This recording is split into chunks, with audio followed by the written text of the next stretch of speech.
করলে থার্ড র্যান্ডমাইজেশনে আর কিছু করার থাকতো না। তাই জন্য ইসিআই এর গাইডলাইন অনুযায়ী সেকেন্ড র্যান্ডমাইজেশনে আপনারা পিসিটাই জানবেন। যেদিন 4 তারিখ সকালবেলা যাওয়ার পরে যখন অ্যাটেন্ডেন্স দেবেন তখন আপনি আপনার কোন এসিতে অ্যাসাইন হয়েছে সেটা বুঝতে পারবেন। আমরা রিকোয়েস্ট করছি যারা ভিভিপ্যাট কাউন্টিং এ আছেন শুধুমাত্র তাদের জন্য যে আপনারা 6:30টার সময় রিপোর্ট করার দরকার নেই, ইউ ক্যান কাম লেটার, আপনারা একটু দেরিতে আসতে পারেন। অনলি দোজ যারা ভিভিপ্যাট কাউন্টিং এর সঙ্গে অ্যাসোসিয়েটেড, আপনাদেরকে আমরা বলছি আপনারা 10:30 থেকে 11টার মধ্যে এলেও আমরা কিছু আমাদের অসুবিধা নেই, বিকজ আপনারা জানেন ভিভিপ্যাট কাউন্টিং হবে ইভিএম কাউন্টিং শেষ হওয়ার পরে। আমরা এক্সপেক্ট করছি ইভিএম কাউন্টিং সকাল 8টার সময় শুরু হবে এবং 12:30 থেকে 1টার মধ্যে ইভিএম কাউন্টিং শেষ হয়ে যাবে। এর আগের দিনও আমি বলেছিলাম আমাদের প্রতিটা এসিতে সবচেয়ে কম 13টা এবং সবচেয়ে বেশি 15টা রাউন্ড আছে। কোথাও কোথাও 16 নম্বর আছে, সেখানে মাত্র 301 এবং 302 পোলিং স্টেশন আছে, মাত্র দুটো আমার এসিতে, তো সেখানে একমাত্র 16 রাউন্ড হবে।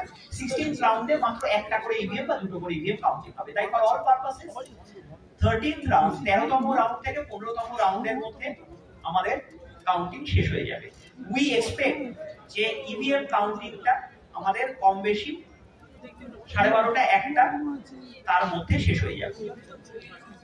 ইভিএম কাউন্টিং শেষ হয়ে যাওয়ার পরে আরো নির্দেশ দেওয়ার পরে ইভিএম কাউন্টিং যে ভিভিপ্যাট কাউন্টিং সেটা শুরু হয়। তাই জন্য আমি বললাম যারা ভিভিপ্যাট কাউন্টিং এ আছে তাদের 6:30টায় রিপোর্ট না করে তারা একটু পরে, তারা রাউন্ড 10:30টা নাগাদ তারা ভেন্যুতে রিপোর্ট করবে, তাহলে সুবিধা হবে। বিকজ আপনাদের কাউন্টিংটা ওই 12:30টা নাগাদ শুরু হবে এবং তারপর 5টা করে ভিভিপ্যাট কাউন্ট করতে লাগে। কম বেশি ভিভিপ্যাট কাউন্ট করতে 2.5 থেকে 3 ঘন্টা সময় লাগে 5টার জন্য।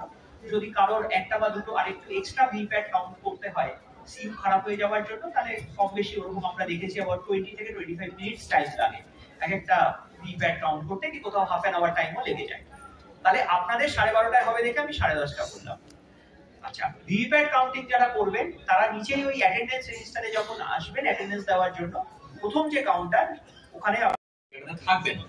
ফলে আমাদেরকে প্রত্যেকটা স্টেজেই আমরা যে অ্যাক্টিভিটি গুলো করব সেখানে কিন্তু আমাদের ক্লিয়ার নলেজ থাকতে হবে, কি প্রভিশন আছে সেগুলোকে ভালো করে বুঝে নিতে হবে এবং কোথাও কোনো টেবিলে আমরা কিন্তু যেন কেউই কখনো ফাম্বল না করি কোনো ইস্যু নিয়ে।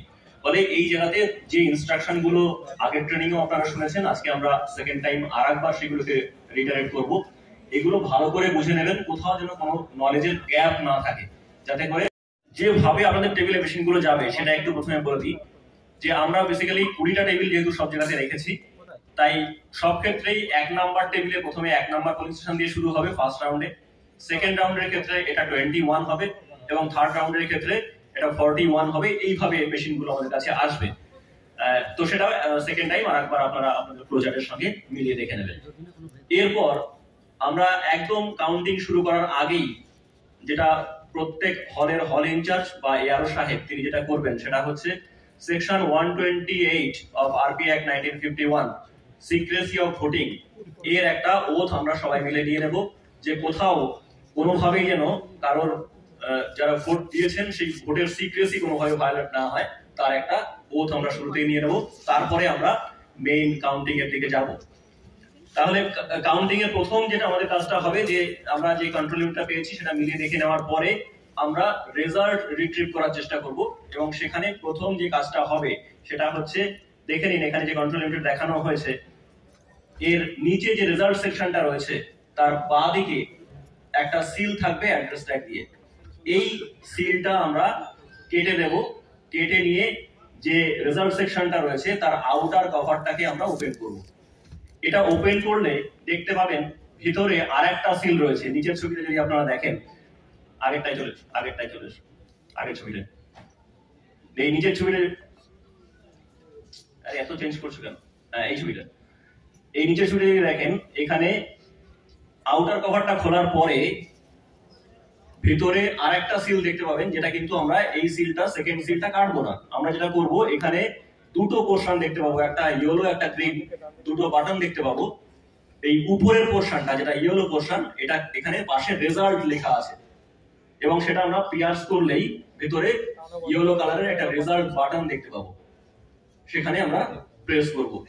এখানে এই সেম জিনিসটা যেটা আমরা এখন থিওরিটিক্যালি বলছি, আপনারা এই ট্রেনিং এর পরে আপনারা হ্যান্ডস অন মেশিন গুলো পেয়ে যাবেন এবং সেখানে সেই মেশিন গুলো থেকে কিন্তু আপনারা কিভাবে সিলটাকে ব্রেক করবেন এবং কিভাবে রেজাল্ট রিট্রিভ করবেন সেটা দেখে নিতে পারবেন। বলে কজন ক্যান্ডিডেট এবং কত ভোট পড়েছে এটা কিন্তু প্রথমেই দেখিয়ে দেবে। ফলে আপনি যেটা বলছেন যে টোটাল বাটনটা প্রেস করবো কিনা, সেটা কিন্তু এখান থেকেও আমরা সেম জিনিসটা পেয়ে যাচ্ছি। এবং তারপরে আমরা প্রশ্ন শেষে নেব, অফকোর্স প্রশ্ন নেব শেষে নেব, লিখে রাখুন, নোট করে রাখুন। তারপরে নাম্বার অফ ক্যান্ডিডেট কজন আছে সেটা শো করবে, তারপরে টোটাল ভোট পোল্ড এটা দেখাবে এবং এরপর ক্যান্ডিডেট ওয়াইজ পরপর দেখাতে শুরু করবে যে ক্যান্ডিডেট 1 কত ভোট পেয়েছে, ক্যান্ডিডেট 2 কত ভোট পেয়েছে। এভাবে আমাদের এখানে ইনক্লুডিং নোটা, যেখানে 8 জন এবং 9 জন করে ক্যান্ডিডেট রয়েছে, সেটা পরপর দেখাতে শুরু করবে। এইটা আমরা নিজেরা যেমন দেখবো, তার সঙ্গে সঙ্গে যারা কাউন্টিং এজেন্ট রয়েছেন চিকেন মেশের বাইরে, তাদেরকেও কিন্তু আমরা এটাকে ক্লিয়ারলি দেখিয়ে নেব। এবং এইটা হচ্ছে 17C পার্ট 1, যেটা ওল্ড ডেতে পোলিং এজেন্টদের কাছে কপি দেওয়া হয়েছে। ফলে অনেক ক্ষেত্রেই কাউন্টিং এজেন্টরা তারাও কিন্তু এর কপি নিয়ে আসবেন। এবং এর যে পার্ট 2 পোর্শনটা, পরের পেজে চলে যান, এই পোর্শনটা আপনাদের কাছে প্রিভিউ থাকবে। এখানে এই জায়গাটা একটু ভালো করে দেখে নেবেন, এটা আপনাদেরকে প্রত্যেকেরই হাতে কলমে এটা কাজটা করতে হবে।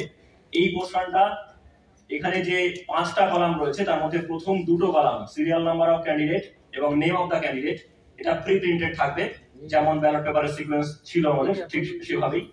তারপরে 3 নম্বর কলম থেকে আপনাদেরকে লিখতে হবে এর কপি, যারা পোলিং এজেন্ট আছে তাদেরকে দিয়ে সই করাবেন, এর 2টো কপি তৈরি হবে এবং 2টো কপির মধ্যে অরিজিনাল যে কপিটা সেটা চলে আসবে আপনার হল ইনচার্জের টেবিলে ট্যাবুলেশনের জন্য, এবং সেকেন্ড যে কার্বন কপিটা থাকবে সেটা চলে যাবে জেরক্সে।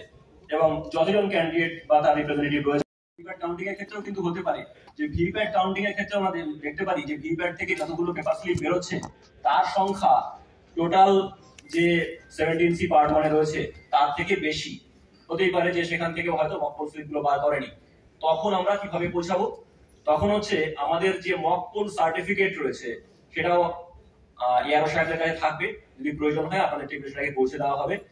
প্রিসাইডিং অফিসারের রিপোর্ট 1 বা মক পোল সার্টিফিকেট, সেখানে প্রত্যেকটা ক্যান্ডিডেট ওয়াইজ কটা করে মক পোল দেওয়া হয়েছিল সেটা কিন্তু ওখানে রেকর্ডেড আছে। ফলে আমরা এই 17C থেকে 17C যে পার্ট 2 আমরা কোড তৈরি করব, সেখান থেকে যদি মক পোল সার্টিফিকেটের যে পোলটা সেটা কাজ করব না, পেপার রুল সেকশনটা অ্যাজ ইট ইজ ইনট্যাক্ট থেকে যাবে। আমরা শুধু পাওয়ার ফ্যাক্ট যদি কোথাও থেকে থাকে